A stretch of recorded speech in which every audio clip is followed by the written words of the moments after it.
എനിക്ക് മക്കളെ ജിദ്ദന്ന് വരാൻ പറ്റണില്ല. 15 വർഷം മുമ്പത്തെ ഒരു വാർത്ത, പേപ്പർ പ്രസ്സാണ്. എന്തോ ചെറിയ കേസിൽ കുടുങ്ങിയിട്ടുണ്ട്. എന്നാൽ അവിടെ സുഖമായിട്ട് കച്ചവടമൊക്കെ ചെയ്താൽ കേസ് വീട്ടിയാൽ മതി, പ്രശ്നം തീർത്താൽ മതി. പക്ഷെ വരാൻ പറ്റൂല. അതുകൊണ്ട് നിങ്ങളെ കാണാൻ ആഗ്രഹമുണ്ട്. ഭാര്യയോട് മക്കളോട് 2 കുട്ടികൾ അവരങ്ങോട്ട് കൊണ്ടുപോയി. ജിദ്ദ എയർപോർട്ടിൽ ഇറങ്ങി.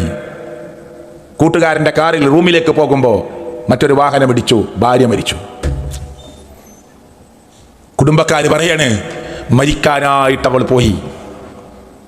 5-8 കൊല്ലം അവർ തമ്മിൽ കണ്ടിട്ടില്ല കേട്ടോ. വീഡിയോ കോളൊന്നുമില്ല. ഫോണിൽ കൂടി ഇങ്ങനെ വിളിക്കുക, ഈ ഒരൊറ്റ സംസാരം മാത്രം കേൾക്കല.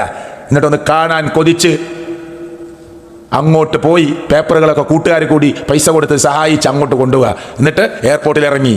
കൂട്ടുകാരൻ്റെ കാറിൽ അവർക്ക് വേണ്ടി താമസ സൗകര്യം ഒരുക്കിയ റൂമിലേക്കുള്ള യാത്രക്കിടയിൽ വാഹനം ഇടിച്ച് ഭാര്യ മരിച്ചു.